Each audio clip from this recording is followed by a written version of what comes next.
Olá, turma! Vamos para mais uma videoaula. A gente vai continuar aí o sistema endócrino, tá? Mas antes da gente começar, já quero deixar aqui um e-mail. Esse e-mail é para vocês tirarem dúvidas, qualquer dúvida durante essa aula ou durante qualquer outra aula dessa disciplina, né? Vocês podem enviar para esse e-mail, tá? dúvidasprofmarinho@gmail.com. Eu vou responder aí no mesmo dia que vocês enviarem, tá ok? Já pega aí papel e caneta, tá? Que a aula já vai começar e a gente tem muito conteúdo pela frente, tá bom? Primeiro vamos entender onde foi que a gente parou, né? Do sistema endócrino, a gente já viu a definição de secreção e de excreção, tá? A gente já viu que secreção é quando o nosso corpo produz uma substância que vai ser utilizada pelo nosso corpo, tá? Então, ele libera uma substância que vai ser jogada no sangue, tá certo?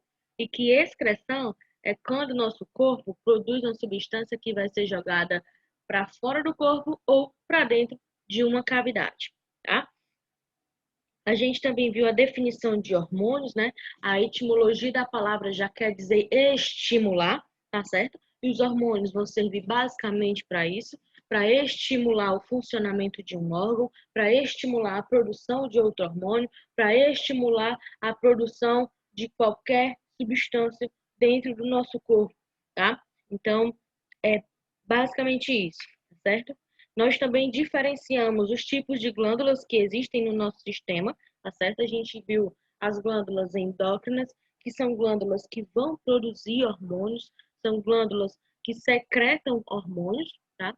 A gente viu as glândulas exócrinas, que são glândulas que vão produzir, né, que vão excretar substâncias para fora do corpo ou para dentro de uma cavidade através de ductos, tá certo? E a gente viu que a gente ainda tem glândulas mistas, né?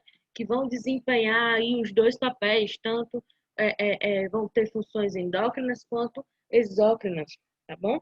Nós também vimos quais são essas glândulas, onde elas estão localizadas, quais os hormônios que elas produzem e agora a gente vai começar a ver a função desses hormônios no nosso organismo, tá? Nós chegamos a ver a hipófise, né? E quais os hormônios que a hipófise produz. A gente viu, chegamos a ver ainda a ação do GH, não foi isso? Foi. A gente ainda viu a ação do GH na aula passada e a partir daqui a gente vai separar por glândula, tá bom? Vamos começar pela tireoide, tá? A tireoide, ela vai funcionar por causa do TSH, tá? O TSH é um hormônio produzido na adenohipófise, tá? E armazenado também na adenohipófise. Esse hormônio é o hormônio estimulante da tireoide. O nome desse hormônio já diz, a função dele é estimular a tireoide, tá certo? Ou seja, vai estimular a tireoide a produzir os seus próprios hormônios, tá? A tireoide é uma glândula com formato de borboleta. Ela pesa entre 15 e 25 gramas e fica situado na região do pescoço, como é possível a gente visualizar nessa imagem, tá? Fica aqui na traqueia, né? Em volta da traqueia, tá? Logo abaixo da cartilagem cricoide, né? Logo abaixo do pomo de Adão, tá bom? A tireoide, ela é responsável pela produção de hormônios que vão ter a função de regular o nosso metabolismo, tá? Esses hormônios são a triiodotironina e a tetraiodotironina, tá? Que é a mesma tiroxina, tá bom? T3 ou T4, que fica mais fácil para a gente lembrar, tá? Esses hormônios, eles vão regular a maior parte das funções do nosso organismo. É por isso que os distúrbios na tireoide podem comprometer a saúde cardíaca, os ciclos menstruais, a capacidade de concentração, bem como a musculatura, o intestino, o humor e várias outras funções do nosso corpo podem ser comprometidas pelo simples fato de termos um distúrbio na tireoide, tá bom? Na produção desses hormônios. são eles que controlam o metabolismo do nosso corpo, são eles que vão dizer como que o nosso corpo vai funcionar, tá certo? Existem duas condições patológicas, né, causadas pela desregulação na produção desses hormônios, tá? Essas doenças são o hipertiroidismo e o hipotiroidismo, tá bom? A gente vai entender um pouquinho dessas duas patologias, tá? O hipertiroidismo é quando a tireoide fica muito ativa e produz hormônios em excesso, tá certo? Ele pode ser causado por outras doenças, tá? Que também vão acometer a tireoide, no caso dos tumores, o excesso de iodo, a doença de Graves, né? São condições que podem gerar o hipertiroidismo, tá certo? Vai fazer com que a tireoide produza T3 e T4 em quantidades exageradas, tá? Já o hipotiroidismo, né, é justamente o contrário, é quando ocorre uma queda na produção desses hormônios, tá certo? A causa mais comum é quando o corpo desenvolve uma variação autoimune e começa a atacar a própria tireoide, tá? Esse tipo de hipotiroidismo a gente vai chamar de tireoide de Hashimoto, tá certo? É quando o teu corpo começa a atacar a própria tireoide, tá bom? Os sintomas também vão ser contrários, tá certo? No hipotiroidismo, a pessoa ela tem o metabolismo desacelerado, né? Já que ela vai ter uma produção diminuída desses hormônios. E no hipertiroidismo, tá? Esse metabolismo vai estar mais acelerado, tá certo? Já que ele vai ter uma quantidade maior dos hormônios T3 e T4 no organismo, tá certo? Outros sintomas do hipotiroidismo são o intestino preso, a menstruação irregular, a diminuição da memória, a perca da pele seca, tá? Queda de cabelo, ganho de peso e, como eu já falei anteriormente, os sintomas são contrários, tá? Então, no hipertiroidismo, a gente vai ter sintomas contrários. Por exemplo, se aqui, né, ocorre o intestino preso, aqui a pessoa vai ter algumas crises diarreicas, tá certo? Vale a gente frisar também que o hipotiroidismo ele causa alterações no humor, tá? Normalmente leva, né, a pessoa que porta essa doença a depressão, tá certo? Os sintomas eles não vão aparecer todos no mesmo paciente. Isso vai variar de pessoa para pessoa. Então, é importante a gente ficar atento aos sintomas e também realizar exames clínicos, tá? Para poder fechar o diagnóstico. Exames de sangue que vão fazer aí, vão mensurar, né, a quantidade de hormônio que a gente tem circulando no sangue, tá bom?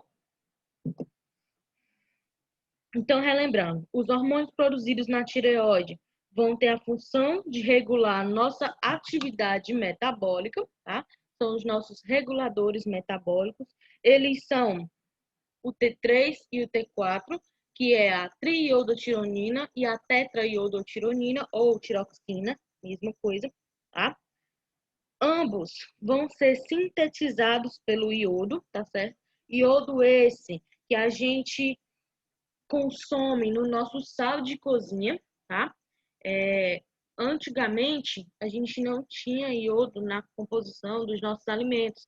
Então, era comum se ver pessoas com o pescoço como se fosse inchado, certo? Como se fosse um caroço ali na região do pescoço, quando na realidade era esses hormônios que não estavam sendo sintetizados, tá?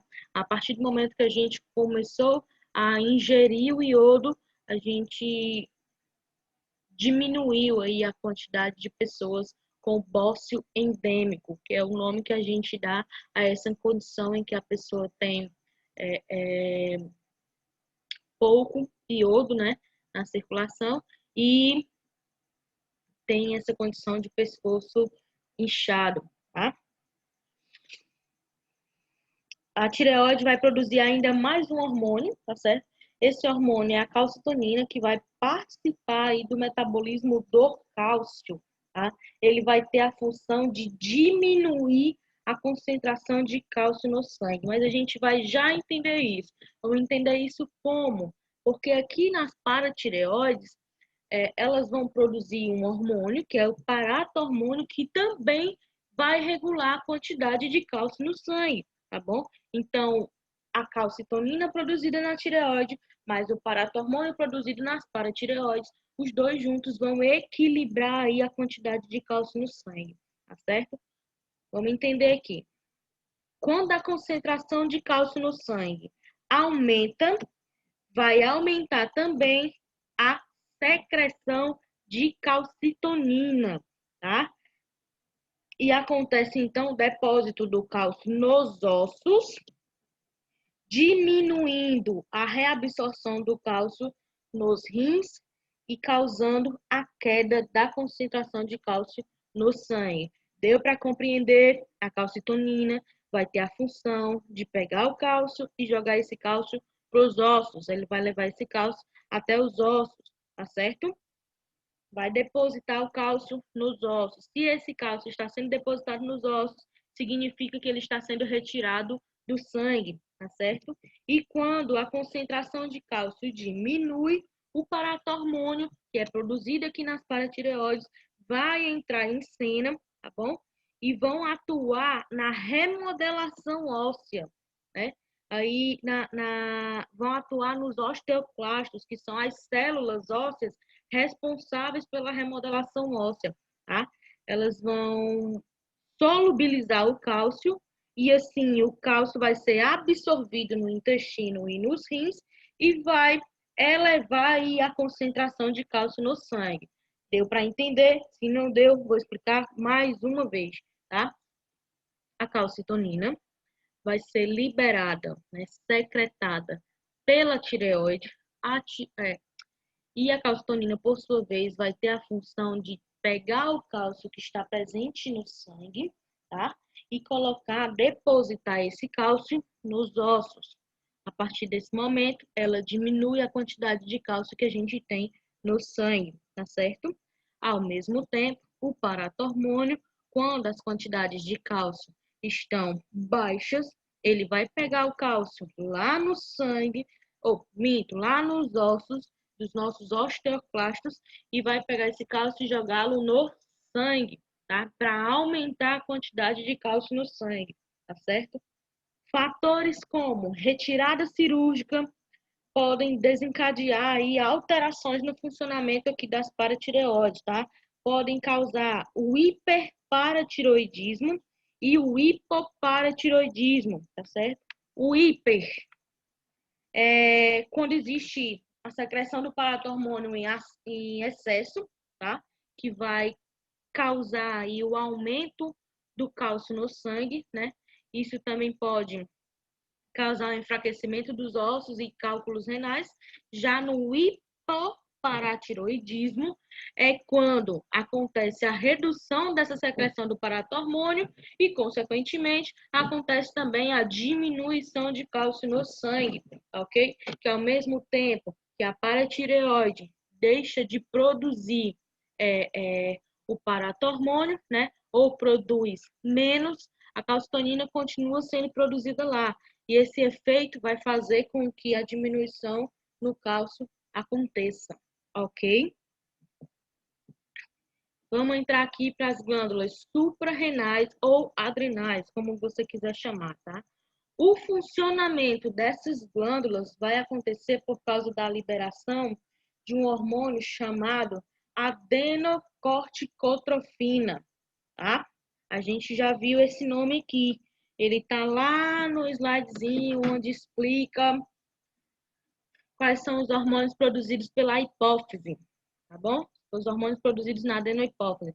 Você volta lá para a aula anterior para ver como é que se escreve esse nome, tá? Mas é hormônio adenocorticotrófico, tá certo? Esse hormônio, como eu já falei, produzido na adenohipófise, armazenado na adenohipófise, vai ser secretado jogado na corrente sanguínea, tá? E a corrente sanguínea vai se encarregar de levar esse hormônio até aqui a glândula suprarrenal, tá? Aqui na glândula suprarrenal, ele vai estimular a secreção de outros hormônios. Mas aí a gente vai entender que a glândula suprarrenal é responsável pela produção desses hormônios, mas esses dois hormônios em específico, a adrenalina e a noradrenalina, elas não dependem da atuação do ACTH, tá? A gente vai já entender isso. Anota para não esquecer, tá? Aqui nas suprarrenais vão ser produzidos a adrenalina, a noradrenalina, a aldosterona e o cortisol, tá? A adrenalina e a noradrenalina não dependem do estímulo do ACTH. A aldosterona e o cortisol, sim, tá? A gente vai devagar, vai dar para entender, tá bom? As suprarrenais, elas vão medir aí cerca de 5 centímetros e vão pesar até 10 gramas, né? Então, são estruturas pequenas. Elas vão possuir diferença de formato, tá? Aqui, a do lado direito vai ter esse formatozinho de triângulo, né? Enquanto a do lado esquerdo vai ter esse formato de meia-lua, tá? Outra informação importante é que as glândulas suprarrenais são divididas em duas partes e cada parte vai produzir hormônios diferentes. Quais são essas partes em que elas são divididas, né? No caso, são divididas em medula, que é aqui essa parte mais interna, essa parte marronzinha, e o córtex, que é a parte mais externa, tá? A medula, que é a parte de dentro, ela não depende da hipófise para produzir os seus hormônios. Ou seja, já fica sabido aí, subentendido, que a medula produz adrenalina e noradrenalina. Porque eu acabei de dizer que essas duas substâncias não precisam ser estimuladas pela hipófise, não foi isso? Já aqui no córtex, qualquer hormônio produzido aqui no córtex vai precisar do estímulo do ACTH, tá? Então, aqui vai ser produzido a aldosterona e o cortisol, tá ok? Aqui bem separadinho, ó, só para a gente não esquecer esse esqueminha aqui, tá? Medula, a medula, aqui a parte de dentro, independe da hipófise, ou seja, não precisa do ACTH, tá? E nela vão ser produzidas a adrenalina e a noradrenalina, ok? O córtex, que é a parte mais externa, depende da hipófise, depende da ação do hormônio adenocorticotrófico, tá? E ela vai produzir aqui a aldosterona e o cortisol, ok? A adrenalina é um hormônio muito conhecido, né? Todo mundo, mesmo sem estudar anatomia, na verdade, quase todo mundo, mesmo sem estudar anatomia, já ouviu falar, mesmo que de forma vaga, sobre a adrenalina, né? Quem nunca passou por uma situação de risco e ouviu dizer assim, deixa o sangue esfriar, né? Deixa a adrenalina sair para tu ver, que aí você vai sentir a dor. Uma queda de moto, por exemplo, né? Quem anda de motocicleta já deve ter levado pelo menos um susto no trânsito, todo mundo leva susto no trânsito, e você sente aquele frio na barriga, né? E que depois de um tempo passa. Se você chegar a cair, é só acontecer quando as quantidades, os níveis de adrenalina caem, que você realmente vai sentir a dor, né, do que aconteceu contigo. Você realmente vai entender o que aconteceu contigo, tá? Então, esse hormônio ele é liberado quando a gente passa por momentos de estresse, né? Ele vai atuar como um mecanismo de defesa, ele vai preparar o teu corpo para essas situações de emergência, tá bom? Então, quando tu tá ali pilotando a moto, que tu percebe que tu vai cair ou que tu vai bater em alguma coisa, teu corpo já começa a liberar adrenalina, tá? Independente da hipófise, tá bom?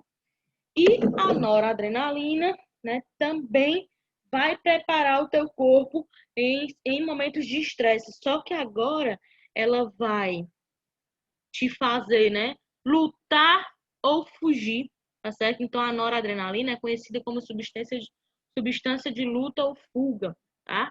Aqui, a adrenalina, ela te faz reconhecer o perigo. A noradrenalina, ela te faz tomar uma atitude diante dessa situação, tá certo?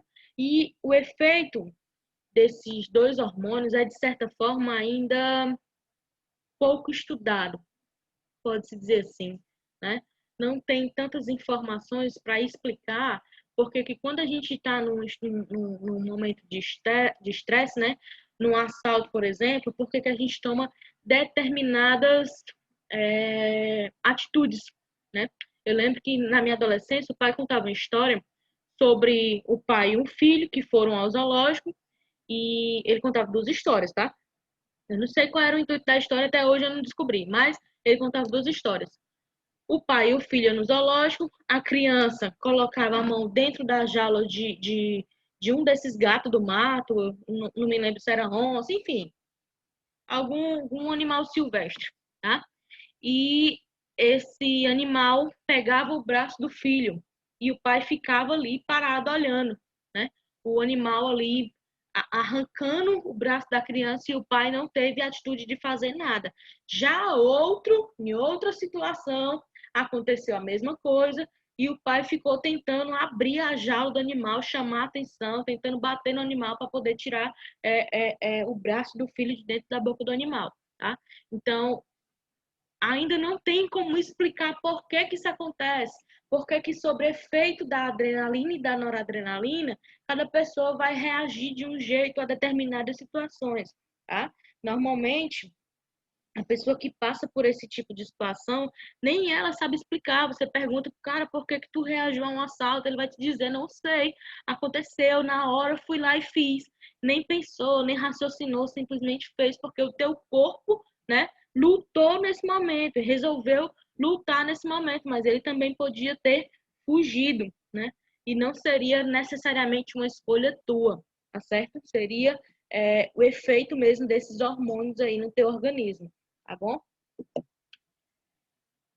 A aldosterona vai ser produzido, né, a partir das moléculas de colesterol, a colesterol que está no nosso corpo, e vai ter funções relacionadas à formação da urina, tá? Ele vai aumentar a quantidade de potássio na urina, ou seja, enquanto aumenta a quantidade de potássio na urina, está diminuindo a quantidade de potássio no sangue, tá? E também vai aumentar a pressão arterial, tá bom? Aumentando o volume do sangue, né? Através da reabsorção da água, tá certo? Se aumenta o volume do sangue, aumenta a pressão arterial, tá? Cortisol. A gente já ouviu falar do cortisol, né? Eu falei sobre ele um pouco na aula passada, quando eu expliquei para vocês que o cortisol ele tem um efeito antagônico ao efeito da ocitocina, né? Lembra que eu falei que a ocitocina ela gera afeto, enquanto o cortisol gera o estresse. Quando você está estressado, você não quer conversa com ninguém? Pronto, a gente chegou aqui no cortisol. Eu deixei bem claro que a gente ia conversar sobre ele aqui, tá?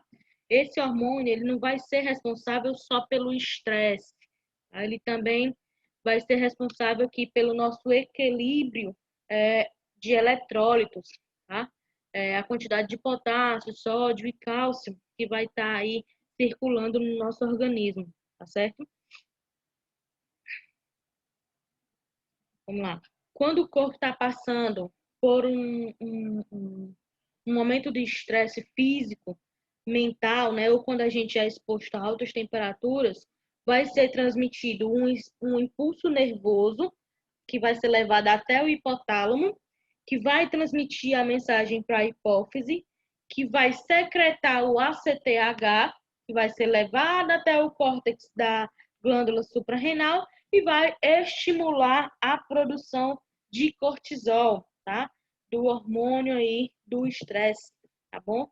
Aqui a gente vê as consequências, né, dos níveis altos de cortisol. O primeiro, né, obviamente, vai ser o estresse, a irritabilidade. Quanto mais cortisol você tem circulando no teu sistema, mais estressado você é, mais irritado você é. Por isso que esse hormônio ficou conhecido como hormônio do estresse, tá? Queda de cabelo, diminuição do músculo, fraqueza muscular, dificuldade para engravidar, pressão alta, osteoporose, tá bom? Osteoporose, né? Diabetes também pode ser causado. E outra, depressão, gente. É preciso tomar muito cuidado com os níveis de cortisol, tá? É preciso tomar bastante cuidado com o estresse, tá? Uma coisa que a gente tem que ter em mente, pelo menos eu penso isso para a vida e levo para a vida, tá? Você pega o conselho se você quiser. A gente precisa, né, principalmente vocês que são jovens e eu que sou jovem, muito jovem também, né? A gente precisa ter uma vida saudável. Eu não estou falando só de alimentação saudável ou de exercício físico todo dia, não. Estou falando de mentalidade, tá? A gente precisa ter uma mente saudável. A gente precisa cultivar momentos que façam com que a gente se sinta bem e relaxado, né? Uma viagem, a leitura, andar de bicicleta, qualquer coisa que te faça relaxar. Sabe por quê? Porque é isso que vai prevenir doenças cognitivas, né? No, no, na nossa velhice, tá certo? Não estou dizendo que se tu viajar todo final de semana agora, quando você ficar velho, não vai ter Alzheimer. Não é isso que eu estou dizendo. Mas você previne, tá? E é melhor a gente prevenir do que remediar, né? Essas demências que a gente tem quando a gente é mais velho, tá certo? Então vamos diminuir aí os nossos níveis de cortisol, né? Vamos produzir somente o necessário para fazer o nosso equilíbrio de eletrólitos e vamos manter a nossa mente saudável. Até porque, né, quanto mais estressado, a gente tem aí também o aumento da gordura abdominal, né? Quem é que quer engordar, né, meu povo? Quem? O pâncreas. O pâncreas eu já falei, já refalei, falei várias vezes e vou falar de novo, tá? O pâncreas é uma glândula mista, é uma glândula que desempenha funções endócrinas e desempenha funções exócrinas. Na sua porção endócrina, ele vai secretar a insulina e o glucagon, tá? E na sua função exócrina, ele vai excretar o suco pancreático, tá? A gente vai entender aqui o papel desses dois hormônios. De início, né, para a gente entender, a insulina vai ter o papel de diminuir a quantidade de glicose no sangue, enquanto que o glucagon vai ter o papel de aumentar, tá, a quantidade de glicose no sangue. A gente vai entender isso aqui, tá certo? A insulina, como já falei, vai ter a função de metabolizar a glicose, né, e produzir energia, tá? Assim, ela vai fazer com que a quantidade de glicose no sangue diminua, certo? Quando os níveis de glicose no sangue estão altos, a gente tem uma situação chamada de hiperglicemia, né? Que também pode indicar diabetes, que é uma doença em que a insulina que o pâncreas produz não é suficiente ou não é utilizada da forma adequada, tá? Aqui falando aqui, ó, hiperglicemia, tá tudo bem bonitinho aqui, tá? Já o glucagon, né? Ele vai entrar em ação quando os níveis de glicose estão baixos, né? A gente vai já entender como é que funciona aqui esse processo da quebra do glicogênio lá no fígado. A gente vai já entender isso aqui, tá? E na sua função exócrina, como eu já falei, é a produção do suco pancreático que vai participar do processo digestivo, tá? O suco pancreático, ele vai ser produzido aqui no pâncreas e vai ser jogado pelo ducto colédoco lá no duodeno. O duodeno é a primeira parte do sistema digestório, a primeira parte do intestino delgado, tá certo? Depois que o alimento sai do estômago, ele já entra direto para dentro do intestino delgado e a primeira parte do intestino é o duodeno e ele vai encontrar lá o suco pancreático que vai fazer uma espécie de digestão química, tá bom? Ali no duodeno, tá certo? Aí vamos entender aqui a hipoglicemia e a hiperglicemia, para a gente, né? Para a gente entender o papel da insulina e do glucagon nesses processos, tá? Toda vez que a gente se alimenta, né? Antes de se alimentar, tá aqui normal. O sujeito não tá com fome, não passou muito tempo sem comer, tá tudo normal, tá bom? Aí a gente se alimenta. Quando a gente se alimenta, os níveis de glicose, ó, esses pontinhos branquinhos, tendem a aumentar, tá? Depois de um tempo, passou-se um tempo, a gente gastou energia, a insulina fez o seu papel, né, de captar a glicose nas células e armazenar em forma de energia, volta tudo ao normal, tá? Depois que a insulina faz o papel dela, volta tudo ao normal. A hiperglicemia, ela pode ser causada pela o excesso de alimentação, tá? Quando a gente come muito, várias vezes, e pode ser um sinal de diabetes, tá bom? A redução, né, dessa quantidade de açúcar vai se dar pelo gasto de energia, por meio de atividades físicas, de alimentação adequada, tá? E em alguns casos vai ser necessária a aplicação de insulina, porque a insulina que o corpo está produzindo não é suficiente ou não está sendo utilizada de forma adequada, tá bom? Aqui na hipoglicemia vai ser o contrário, ou seja, os níveis de glicose estão baixos, tá? E para ter um equilíbrio, né, para ficar aqui normal, vai ser necessária a ação do glucagon. O glucagon, assim como a insulina, ele é produzido eita, pelas, pelas ilhotas de Langerhans, que são um grupo de células especializadas que estão presentes dentro do nosso pâncreas, tá? A ação do glucagon no fígado, né, vai ser o seguinte: ele vai pegar o glicogênio hepático, né, que já está lá dentro do fígado, né? O glicogênio é o resultado da quebra da molécula de gordura, tá? Ele vai pegar esse glicogênio e vai quebrar em várias moléculas de glicose, tá bom? Esse processo vai acontecer quando a gente passa muito tempo sem se alimentar, tá? Quando a gente começa a ficar com a glicose baixa, esse processo começa a acontecer. O glucagon vai estimular o fígado a quebrar o glicogênio, que vai formar moléculas de glicose, tá certo? Então, para a gente entender melhor, a insulina e o glucagon vão atuar nos níveis de glicose do nosso corpo, tá? A energia, que a gente já sabe que vem dos açúcares, né, que a gente consome, vai passar por um processo de quebra, que chamamos de glicólise. A glicólise acontece lá no fígado, estimulada pelo glucagon, tá? E o resultado final da glicólise vai ser a produção de energia, tá? Na verdade, vai ser a produção de duas moléculas de glicose, né? E a molécula de glicose, a gente já sabe que ela vai gerar energia para o nosso corpo, tá certo? É meio confuso, mas eu acredito que deu para entender. Se não deu, tu manda um e-mail para mim que eu explico bem direitinho, tá certo? Quero que eu falar mais aqui. Pronto. Diabetes. O diabetes é uma doença que é causada pela produção insuficiente da insulina ou pela má absorção, né, da insulina que a gente produz, tá? Ela pode causar o aumento da glicemia, na verdade, ela é caracterizada pelo aumento da glicemia, né?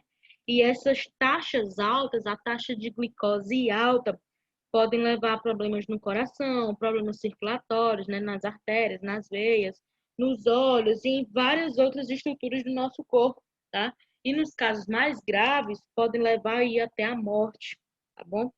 Existem vários tipos de diabetes, mas os mais comuns, né, são o diabetes tipo 1, diabetes tipo 2, o pré-diabetes e o diabetes gestacional, tá? Aqui no diabetes tipo 1, acontece quando o pâncreas produz pouca ou nenhuma insulina, tá? Como tem dizendo aqui nesse quadradinho. E é uma doença hereditária e o tratamento vai ser feito com a aplicação de insulina, tá? Já aqui no tipo 2, tá bom? É quando o organismo não aproveita de forma adequada a insulina que a gente produz, né? Ou seja, o sujeito come tanto, mas come tanto, que acaba que ele cria uma resistência à insulina. A insulina que ele produz, o corpo dele não usa mais, tá certo? O tipo 2 ele está ligado às nossas práticas diárias, né? A vida que a gente leva, está relacionado ao sedentarismo, ao sobrepeso, aos hábitos alimentares ruins, tá? Então, está relacionado com a forma que a gente vive, né? É uma doença evitável, tá certo? A prática de exercício, uma boa dieta já vai evitar aí que a gente tenha o diabetes tipo 2, tá certo?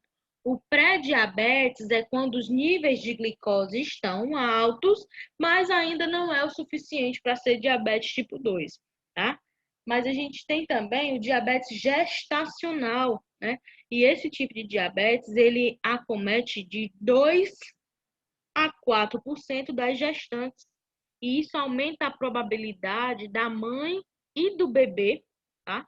Desenvolverem o diabetes tipo 2, né? Pós-gestação, tanto a mãe quanto o bebê podem desenvolver esse tipo de diabetes, tá? A prevenção de todos, exceto do tipo 1, né? É manter uma prática de hábitos saudáveis, né? O tipo 1 não tem como fazer isso porque é hereditário. Então, a pessoa pode controlar os seus níveis através também de uma prática de hábitos saudáveis, tá bom? Agora vamos aqui para as glândulas sexuais endócrinas, tá? As glândulas sexuais endócrinas nas mulheres serão os ovários e nos homens serão os testículos. Os dois são estimulados, né, por hormônios que são produzidos lá no hipotálamo. Lembra que eu falei da gonadotrofina? Foi o primeiro hormônio que a gente falou, tá certo? Ele vai estimular os ovários a produzirem o estrógeno e a progesterona, enquanto os testículos produzem a testosterona, tá? Outro hormônio que eu falei na aula passada é o hormônio luteinizante. Ele vai exercer funções sobre as gônadas, né? Nas mulheres, ele vai ser responsável pelo amadurecimento do folículo. O folículo aqui é o óvulo que ainda não foi maturado, né, para ser fecundado, tá? E também vai estimular a produção de progesterona, tá? E nos homens, o LH, ele vai estar relacionado com a fertilidade, já que ele atua no estímulo da produção do espermatozoide, tá certo? Aí, galera, a gente vai parar por aqui nas glândulas sexuais, tá? Porque já tem 38 minutos de aula. Se a gente continuar, vamos parar no meio do caminho, tá certo?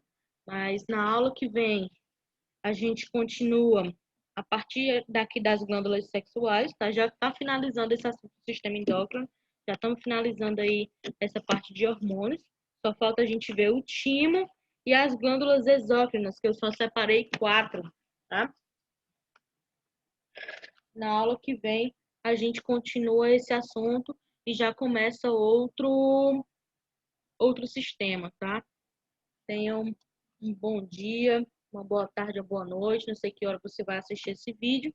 E até a próxima aula. Tchau, tchau.